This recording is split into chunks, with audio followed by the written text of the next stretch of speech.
Hello, welcome back to the David Watson podcast. Thank you for tuning in. Today I spoke with Rusty, who, as well as writing lots of children's books, worked in reality TV for quite some years. And yeah, we had a good conversation. It was very interesting. I hope you enjoy the episode.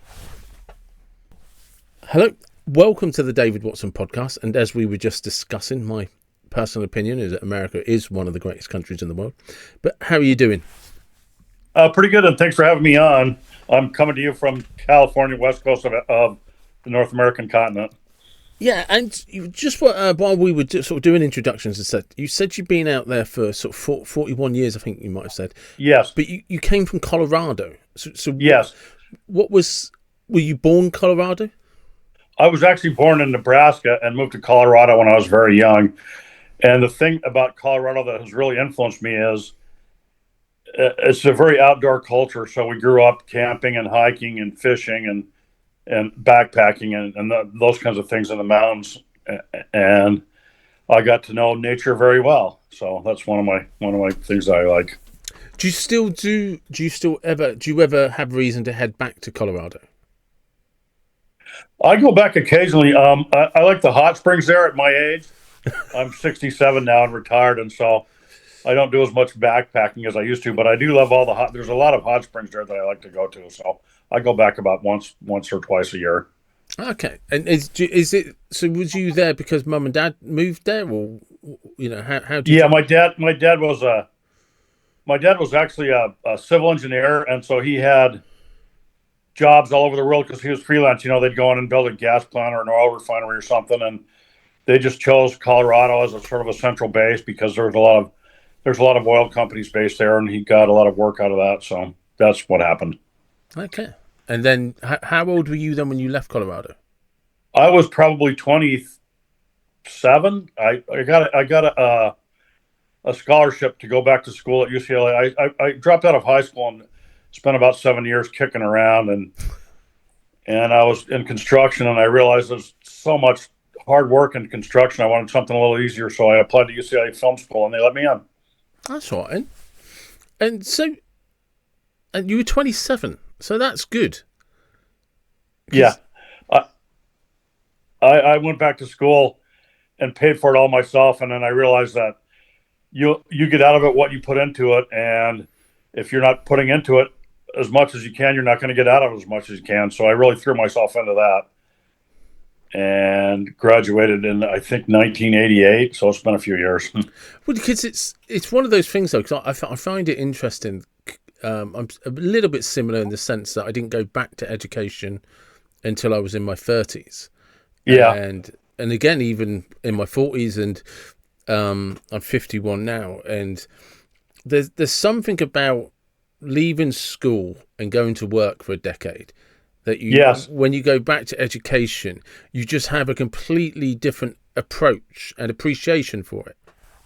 Yes, it's totally night and day between when you get out of school when you're young and straight into college, or going back after 7 or 8 or 10 years. And I noticed that a lot with my younger classmates too. A lot of them, I was trying to explain to them how it is out there in real life. So that was fun. But I had a really good time in school, and I recently went back to school to take a Spanish class at a community college, and it was just so great being back in school again. I loved it.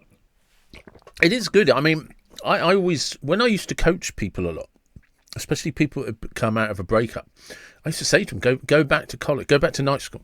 Yes. Because you just meet such an interesting group of people, and it's for a short period of time. And it's very intense. And it was very funny because the floor of the communications building that my class was on, there was 2 Spanish classes and 8 English classes because there's so many Hispanics out here. They were all taking English. It was so much fun. I really had a good time. And it's a wonderful way to meet people without having to force interaction, because you're all there for the same reason. Yes.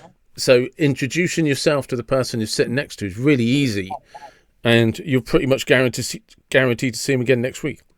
Yeah, that's right. And we used to have, the teacher would have us have conversations in Spanish with our classmates, so that helped. And in my class there was kids 18 all the way up to people in their 40s and 50s. So it was really, really a lot of fun. I had a good time. Oh, no, it's good. So When you went to UCL? No, ULC? UCLA, UCLA. University of California, Los Angeles. Yeah. Thank you for helping me out there. Um, so how did, so you finished there, graduated, what next? I kicked around as a freelance producer for a few years, and then that was right at the beginning of the reality TV boom. So I did work on a few movies in lighting and grip, but it was the same thing as construction. Everything on the set weighs 100, 150 pounds. It's just a grind and 14-hour days. And I just got tired of that. So I got into reality television, which was still a lot of long days, but at least I didn't have to hump around Yeah. heavy cables and lights and stuff. Yeah, because And I did that yeah, go ahead.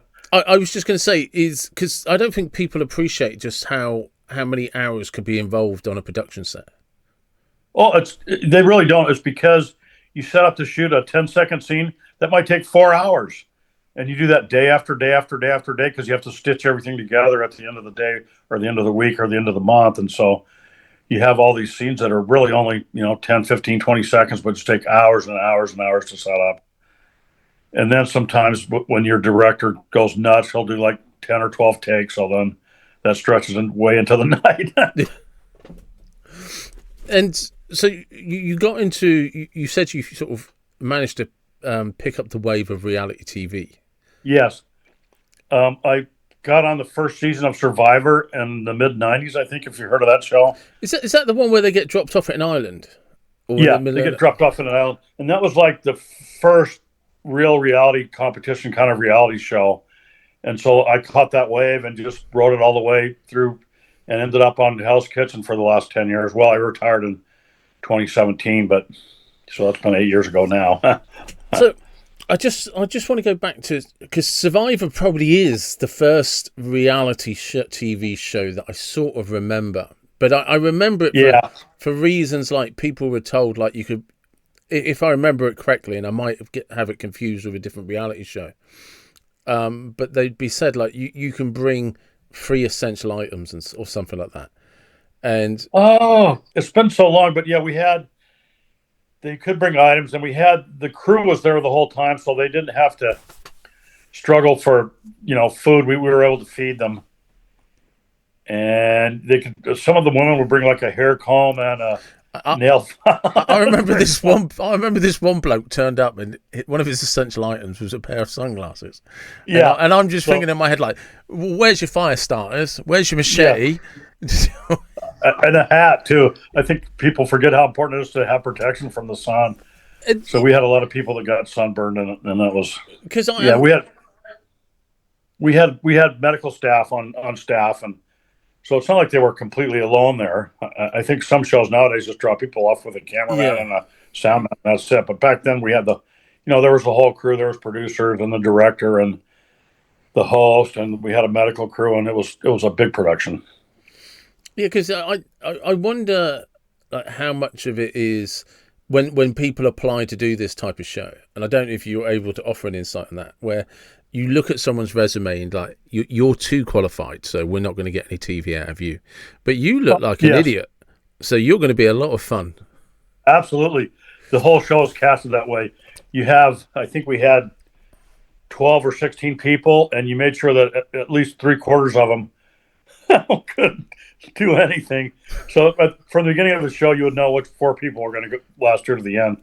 Although Survivor was a little different because a lot of it was like cutthroat, and you'd cast somebody and think they were one way, and then they turn out to be somebody completely different. And I like to say with reality, we shoot the show and then write it, whereas with scripted, you write it and then shoot the show. So you can really, for every 200 hours of tape, you get 1 hour of television. So there's a lot to go through and hone down. And like you say, I don't think viewers understand well enough that if you study humans for long enough, that you realize how predictable they can become. Yes. And that certain characteristics are going to guarantee certain outcomes. Absolutely. Like you and I were saying, the observation that school wasn't that great go and work somewhere for a decade, and suddenly you approach school with a different. But it also tells you a little bit about what you and I were like at school. Exactly right. And I think with well, as I went along in my career, I had very different experiences on very different shows. But I landed on Hell's Kitchen, which is the Gordon Ramsay show. Okay, yeah.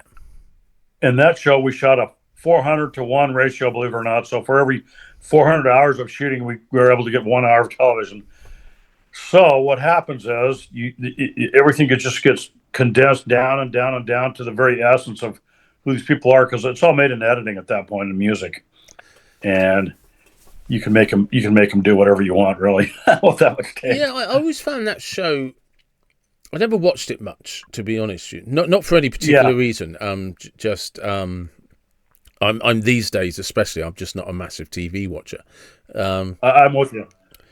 But one of the things that always fascinated me, particularly about Gordon Ramsay, is I don't think people appreciate what a talented, like, that he is genuinely one of the biggest Michelin star chefs in the world. But he's famous for telling people to fuck off on a TV show. And it's just like... That's funny, isn't it? Yeah, because it's just like, I like, genuinely, if you look at the top tier chefs in the world, Gordon Ramsay is one of the greatest. He has had that many Michelin stars and that many, and amongst the best chefs in the world, he is regarded in that group. But 95% of the world couldn't afford one of his meals if he actually sat down. True. And he's famous for telling people to fuck off. It's just... Well, and you got to remember too, the dinner service on Hell's Kitchen is 2.5 hours, and we show you maybe 10 minutes of it. And we as producers, we make sure that we get the biggest dummies possible in the kitchen, so somebody to yell at. Yeah. But he's very talented. He knows what his role is, and he knows when to back off and when to get enraged. So I don't think people. Yeah, I was going to say, I don't think people appreciate actually how like, chefing aside, how talented he is in front of a camera. Yeah, he knows exactly, like you say, he knows what's required. I imagine. I've never met him. I've never seen anything behind the scenes of him. I imagine that Gordon Ramsay that people see is a bit of a caricature that he invented. Yes, yes. It's definitely a part that he knows how to play. And as this, I think it's still on the air. Actually, maybe, I don't know. I was on 16 seasons, but as the seasons went by, he would just show up and do his part for 30 days and then leave. We'd never see him again until the next year. Yeah. So he knew exactly what to do. Yeah. So how does that work then? Because it's like, are they genuine restaurants that are in trouble and he comes in with a plan? That's a different show. That one was called Kitchen Nightmares, where he would come in and fix the show. Hell's Kitchen, we had a set, so the chefs would all cook on the set, and I think there's one now where he has a 3-level kitchen or something. I don't know. It's just. So explain to me what Hell's Kitchen was, because like I said, I'm not a massive TV watcher, but obviously as a personality, I know who Gordon Ramsay is. Yeah, Hell's Kitchen. What we did was we had a red team and a blue team, and the blue team was guys, and the red team was the girls, and we had 16 people would come in, and then he'd eliminate one person off of every show until you get down to the end, and then the grand prize winner get to manage a restaurant for him for a year in Las Vegas or New York or wherever we happened to have it. London one time, I think, and it just depended on how the went up that year. Have you ever has he ever cooked for you? Have you ever experienced? Yes. What we do every season, at the beginning of the season, we would shoot what they call bumpers, which is like just shots of food that you've stylized to put up after the commercials are coming in from commercial, and we'd all get to eat that food, and it was so good. I can't explain it to me. Like I said, I've never had him cook for me, obviously, but I have been to a couple of restaurants where the chefs had just left Michelin star restaurants and were going after their own Michelin stars. Yes. I've done that a couple of times, and I cannot explain to people how these guys can make food taste. It's just amazing, the combinations and the colors and the presentation. It's all so delicious. It is. That was one of my favorite times of the season, was when we got to. And he didn't actually do a lot of the cooking. Mostly he just directed the sous chefs, but still they his dishes that he created. So Yeah. so what he would do is he creates a dish and then he shows it to the sous chef and says, recreate this, and this is how I did it, and so that's what they do. So in a sense, he doesn't actually cook the food, but he definitely designs it and serves it. So yeah, he is an incredibly talented person. But so anyway, I retired from that in about 2017. I think I said, yeah, about 8 or 10 years ago, and I started writing these children's books. Um, and for my children's books, what I do is I write very short poems that are honed way down, not more than 12 or 15 words or 4 to 6 lines. And the way it started was I was in about 2012, 2014, I started just posting these poems to Facebook. And there was a big thing on Facebook at the time called Go the F to Sleep that had been viral and been like the first Facebook million view thing. And so I thought, well, I'll try that. So I started doing it and I posted these poems for about a year or so. And then my friends started reading them and they said, you should write a book. So I did. and that's just where it started. What kind of possessed you then to at the start? So you retired from TV work and production work. Had you always desired to write, or was it just it? I've always been a writer, sort of. I've written short stories my whole life. I've been published a few times, not a lot, and it was just something I thought I'd like to do after I retired because I was like, I was newly moved away from Los Angeles out here to Palm Springs, and I was just casting around for something to do, and I put all these poems into a book, and it was really great. And so the latest book, what I did was there's a program called DonorsChoose, which is kind of a GoFundMe for teachers. Okay. And I was giving them money, and I noticed one of the teachers on there was asking for money for poetry books for kids, and so I wrote her through the platform and said, I'm a children's book author. I'd love to come read to your class. And so she had me come read to the class. And while I was there, I pictured the idea of having her kids do all the illustrations for my next book, An Awesome Bird the Pelican. And she was all over it. So we got some 43 kids, I think, did pictures for that book. That's cool. And it's been a great experience, with those kids. That is, because that's a really nice investment for them. It was great. The kids did work on it for a couple hours every Friday afternoon, and she had a whole organization board about which kids did which, and the kids got to choose which ones they wanted to do. And so most of them they did toucans and axolotls. And axolotl's a Mexican salamander, very small. It's like 3 inches long or something. Did all the children if the children look at the book, do all of them have something in there that they contribute? Yes. What I did was I think I had 44 poems of which I had to choose pictures for. And then if a kid even did a picture, I put it either in the front or the back of a book in a section of just pictures. So every kid at least got their picture in the book that did a picture. And, some of them were super talented and some of them not so great, but it's a lovely memento, though, isn't it? It's for a child. It's a lovely thing to actually see. I did that. Especially in a book. Yeah, especially the ones that actually got theirs attached to a poem. And then what happened was, I had to make a deal with the school district lawyers to get permission, and I couldn't do any contracts. I gave each kid $20, a bag of chips, and a copy of the book. They loved it. It was so much fun that day. Hey, if you were a kid, that's a good payday. I'm sure they're 8th graders. Some of those kids have probably never seen $20 in their lives. So. Yeah. And then the teacher made a big point out of, take it home and keep it safe. Don't lose it. So that was a lot of fun. It was so much fun. It really was. That's nice. That is nice. How many have you written now? I'm up to 5 books. I have, the first one was called Beware the Grizzly Bear, and that was all of my Facebook poems. And then I did one called The Carrot is Orange, which is just about food, ice cream sundaes and bananas and carrots, kid-friendly finger foods. And then I did one called The Unicorn Has One Horn. And then The Awesome Bird the Pelican is the one I did with the kids from the school. And then my latest one is called The Two-Headed Snake. So I pump out one about every year. It's enough for me. What is the writing process for you then? I drive around and I see animals on the side of the road, and I write them in my head and write them down as soon as I get home. Or sometimes I see animals on the internet, or I get an email about.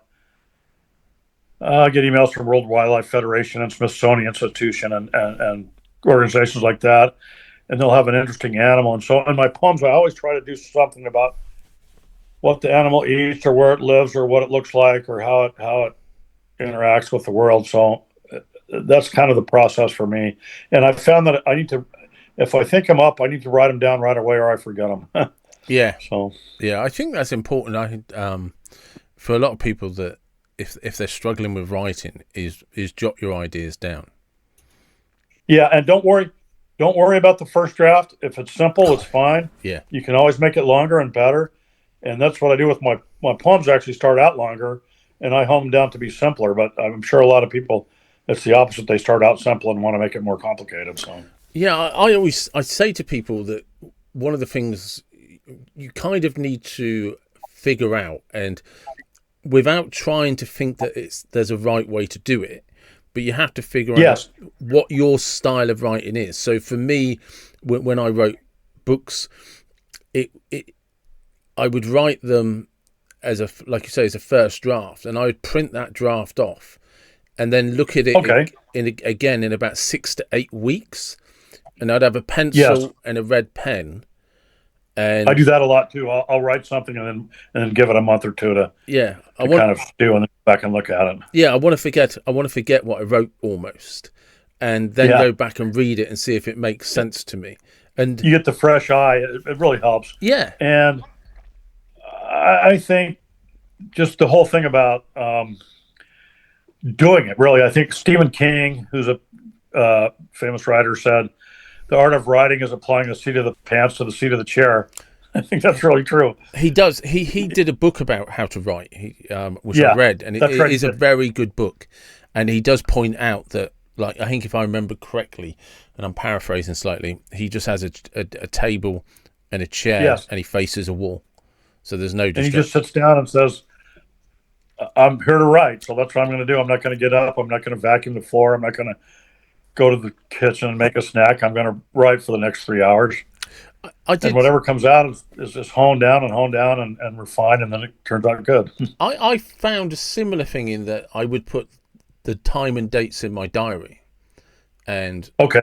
so say it would be because I was working and things like that. It's so it might be like, well, this Friday at 1 o'clock, I'd schedule in 2 hours to write, and whatever I do, I have to go to my desk and write for 2 hours. Yeah. And I have done that in the past when I was working, but since I retired, Yeah, I write when the fancy strikes me. So well, because that I found that it, to some degree, enabled the fancy to happen, because it was almost like mhm. subconsciously I put away Yes, any pressure to write, because my brain, well, you've scheduled it now. And I'd say 9 times out of 10 when I sat down, I did learn as well, which I found very useful, is just write anything. You can actually just yeah, write the sentence, this is utter fucking nonsense, I'll delete it tomorrow. yeah, However, exactly right. You get down a kernel of what you want to say, and then you expound on it. yeah, and And that's really I think for a lot of people, that's the only way to write. I think there was an author called Isaac Asimov that wrote 300 books or something. He would just sit down in a day and write a whole book and move on. His books aren't that great, but they are kind of fun to read from time to time. yeah, and this is it. I think people. Do you know that analogy about perfection? Whereas if you ask 50 students to paint the perfect picture, none of them will do it. They just won't be able to achieve it. But if you ask the same 50 students to paint 50 pictures, you actually might find 50 masterpieces, because Yeah, and I've heard that. yeah, Heard and that. it's a bit like that with writing. If you don't focus on trying to get it right, you just focus on writing. Whatever Yes. whatever waffle and nonsense pops into your head, just put it down on paper. Come back 8 weeks later with a pencil and a red pen, Yeah. and go through it then. I think, like you said, for most of us writers, you have to do it that way. There's no other way to get to where you need to go without trial and error. You got to write down what doesn't work until you find out what does. It is, And and I'm a little bit lucky in my endeavors because my poems are very short. The hardest part of my poem is finding something that rhymes. Yeah. So, like for example, when I wrote about the Egyptian Uromastics, I think the rhyme was the Egyptian. Let me look at it. Here it goes. The Egyptian Uromastics is cold-blooded, true, but he's enthusiastic about meeting me and you. So I made up the word enthusiastics Yeah. just to get it to rhyme. That's a very simple poem, but that took me a day to write that, figure that out. It wasn't But easy. that's that reminds. As soon as you did that, Eminem did that in one of his songs. He made up a Yeah, word to make it just rhyme. make up rhyming words. Yeah. They have some basis in reality, but they're not in the dictionary. No, and I don't off the top of my head. I can't remember the word he said, but he managed to get it to rhyme with orange. Orange, yeah. There's no words that rhyme with Yeah, orange. and he So I don't know because what that's what somebody said, and he said no. He said just say this, and he Yeah, pulled it off, and he's like, damn, yeah. It's yeah, I'll have to research that because that sounds like a man after my own heart. yeah, fantastically talented lyricist. So, how like you said that poem you just talked about, it took you a day to write. Yes. I couldn't find anything to rhyme with Uromastics, and I tried and tried and tried, and then I finally hit on enthusiastics because it's a word with an S at the end, and it rhymes. So I worked very hard on that one. Some of them I can write in like 20 minutes, but that was a tougher one. But that's it's an interesting point though, isn't it? Because I think some of the things that people struggle with when they're writing is I go back. I'm kind of going round the back through the back door again to perfection, and they don't understand. I think people early on in their when they're starting out writing, they don't understand that 90% of writers are not perfectionists, if not 100%. That's right.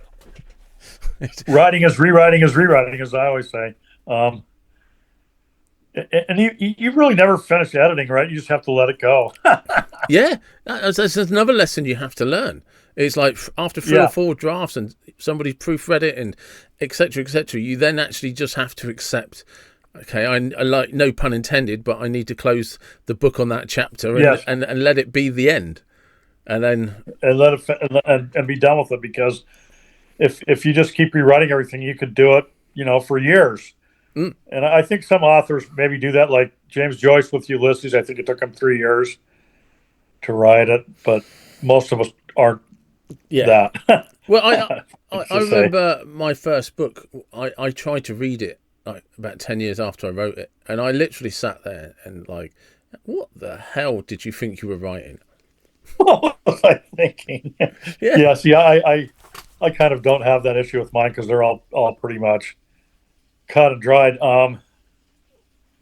The thing I like to do though is for the kids, I like to always use a word like enthusiastics, or I did one about a caiman that goes, the caiman has a membrane that nictitates to better underwater see her days. And no kid knows what nictitates mean. A nictitating membrane is a waterproof membrane that underwater animals have over their eyes. yeah. Mammals don't have them much. Mostly it's amphibians. But I figure if I put that in a poem, a kid's going to want to know what that means. Aside from which, nictitating is just a fun word to say. It is. I didn't know that. I never heard of that word before, so I didn't know what it was either. Yeah, I didn't know either. What happened was I was reading. A lot of times what I'll do is I'll just go on Wikipedia and read the Wikipedia entry about the animal that I'm trying to write about, and that's how I found out about the nictitating membrane. And I think it's amphibians mostly that have it, like salamanders Mm. and frogs have them, but it's not a thing for above the water. And nictitating membrane. Are all of your books poems? All of them? Actually, my kids' books are all poems, but I just finished a book with a friend of mine about baseball, and he's been telling me for 30 years that he's collected newspaper clippings and internet stories and whatnot, and he was going to write a book about the whole grand history of baseball, like the records and the players. And so I finally just told him, look, just give me what you have, and I'll do the first draft, and you can finally write your book after 30 years of telling me you're going to write it. So we came out with that one. It's called Baseball's Unlikely a Constant. and it's a monster. It ended up being 460 pages, 330 photographs.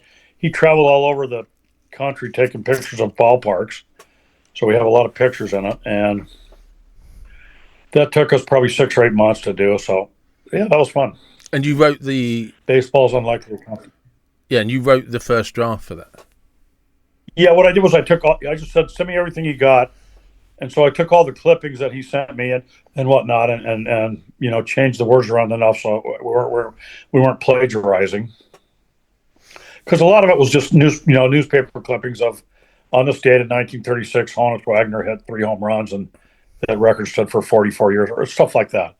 Yeah. So I had to change the wording a bit on the first draft, but it wasn't a lot of work for me. It was a lot more work for him, because he would go in and spice it up. And one thing I found doing that book that was amazing to me was how much information there is on the internet about baseball.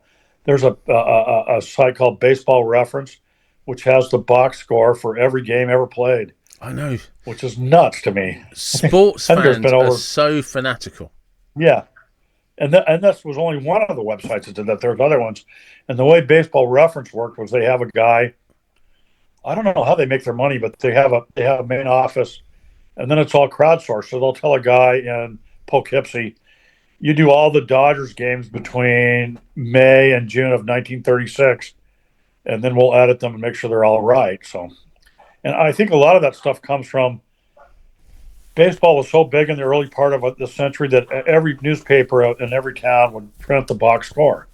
So there's so much there to draw from. I was just amazed at how much there is. That's actually something. That's a good point, actually.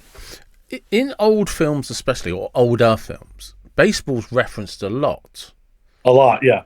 It really was huge. I mean, people just went nuts over baseball for many, many years, and it's still, it's still big here. I mean, we finished a World Series, I think, and it was the highest rated World Series ever. But there's so much more to do now. Back then, it was really one of the few national things that went from one state to the next, and everybody could kind of join in on. Yeah. And sorry, the book was called what again? It's called Baseball's Unlikely, a Constant, which is a reference to the constant changing of the unlikely records that happens. Like, for example, in, I think, 2005, a player called Fernando Tatis hit 2 grand slams in 1 inning, which has never happened before or since. And you figure in 15, there's been like some 15 million at bats over the years. That's a pretty rare feat. So we put that in there. And what? So is it a history of baseball sort of thing? It's sort of, yeah. It follows. We go all the way back. It begins like in 1879 or something, 1875, right after the Civil War. Jeez. Yeah, it's incredible history to that sport.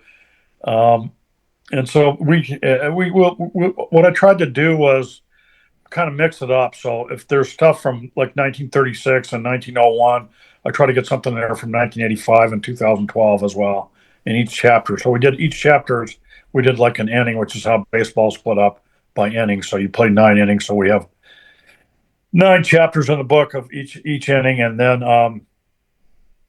there's a thing called the 7th inning stretch, which is where you stand up and stretch your legs between about 2/3 of the way through the game. And so I have a little section called that just has like funny little parts about, I found an article about famous people talking about baseball. And so I kind of transposed that into the book for the 7th inning stretch. And what else did we do? We did an extra innings, which is kind of little bits and pieces that don't really fit into the 9-inning format. So we did an extra innings, and then we did a whole chapter on, I don't know if you've heard of him, Shohei Ohtani. No. He's a very popular Japanese player that came into Major League Baseball here in the States, and he has rewritten all the record books in the 5 years that he's been in the team. So we had a whole chapter on him. That's no easy feat. Are you a baseball fan yourself then? I'm a sports fan. I've kind of watched all of them my whole life. I don't have really one in particular. But yeah, I do like baseball. It's a great way for the summer, and when you get into the summer doldrums, you can watch a game or yeah. a lot of these announcers are have very folksy, famous styles that are fun to listen to. So, And moving forward, do you have any plans to write extra books, more books, or different avenues for well, books?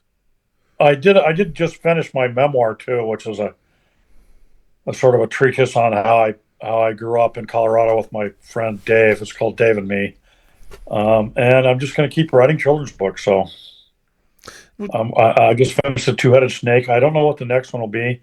What I do is I get all the poems together, and then I pick out my favorite poem and make that the title of the next book. Yeah, yeah, that makes sense. So Uh, you kind of flew over Dave and Me. What's Yeah. Well, what happened with that one was, like I said, I've been writing short stories my whole life, and a lot of them have to do with stuff that happened to me with Dave. So I pulled them all together and made a book out of it, Dave and Me. And it starts when we were kids. We were like backyard neighbors, so his house was like adjacent to mine, and that's how we met and kind of grew up together through the 70s and 80s and beyond. And so I took all those short stories and made a book out of them, and it turned out pretty good, I think. Dave and Me. is Dave still about? No, he sadly passed away a few years back. It's a we had a pretty hard lifestyle, growing up in Yeah, the yeah, 70s yeah. and No, 80s. I'm sorry to hear that. I'm sorry to hear that. Yeah, But but yeah, that's kind of what prompted me to write the book, though, is because hmm, I wanted to leave something behind for his family as well as for my family to kind of remember what we went through, and he really had some extraordinary adventures. So it's all in there. yeah, because the 70s and 80s were different times. It's people. If you talk to young people today, you can't explain to them what it was like pre-internet. No, there's no internet. There's no cell phones. There's no the car you had. If you were lucky enough to even own a car, you had to work on it all the time to get it to run. Yeah, yeah, yeah. That's a good point. And you're right. If And you were most of lucky them, enough to own one, yeah, and most kids didn't even have one, so they would be happy to go for a ride in yours. And there's always the rich kids whose parents buy them cars, but we didn't yeah, have a lot of trucks. We hung out with them somewhat, but mostly we were mostly middle class kids growing up, and it's just like you said, it's just impossible to describe to somebody what it was like to not have a cell phone with you 24/7. And if you called somebody on the phone, you get a busy signal. well, this Or is it. talking to somebody else, you have to call them back. How do you explain to somebody today, right? So a child today, a kid, teenager, whatever, who can stare at a phone and watch whatever they want, that once upon a time 10 people used to sit in a room staring at a TV, waiting for seven Yeah, o'clock or 8 o'clock for a program to start exactly right. once a week. And you only had, you know, four, five, six choices. It wasn't like you could watch 1,000 different Yeah. channels. And if you I missed, can't explain it to them. no, Yeah, and if you missed the program, you missed it. It wasn't that's going to right. get repeated. You weren't going to see You it. hope for the rerun next summer. That's right. Yeah. So, And yeah, you said something as well about vehicles. I always remember the first person in your group who gets a car. yes, what we would do was we lived pretty far out in the suburbs, and we would go and find my friend Steve found a lake that was empty, and we would just all sit in the car and drive around the edge of the lake like it was a racetrack. Yeah, but You had what we called a rice burner, which was because that was back when Japanese cars first started becoming popular, and they brought over all the very small ones, and so they were a lot cheaper. yeah, good times. Just Yeah. definitely good times. So you're going to carry on writing children's books. Where can people find your books, your website, and all of that? Okay, my website is rustyaustin.com, and I'm on a thing called Ingram Spark, which means any bookstore you can go on and order one if you like. Prefer not to buy it online. Online at rustyaustin.com, you can choose Amazon or Walmart or Barnes and Noble. There's a couple others. Okay, that's perfect. And, And just lastly, it's just a random question I like to ask, which is actually car related. So we're going to be good here. okay, I want you to use your imagination. Imagine you have a time machine. The time machine has to be a car of your choice, any car you want. What car are you choosing? Where are you going? And what's playing on the radio? I'm choosing a 1979 Cadillac Seville with a bubble back, Nice. two-tone, black and silver. I'm going back to 1975, and Led Zeppelin is playing on the radio, and I'm on my way to a Led Zeppelin concert. So there you go. That's brilliant. Rusty, thank you very much. I really do appreciate it. Thank you so much for having me. You're welcome. Take care. And take care. Good night. Bye. And that was Rusty. And he gave some good advice on writing books. And it's interesting for someone else to sort of confirm, yeah, you just need to get it down. Get that first draft. Don't care about it too much. Don't be too precious about it. It's the most difficult part, I think, when you're writing for the first time. It's not being overly precious. Just get something down that you can go back to. And please do check out his website, his books. And as always, thank you very much for listening, for watching, for the comments, the shares, the likes, and all of the support. I do appreciate it. And wherever you're from, whatever you believe, please do take care and be blessed. Thank you.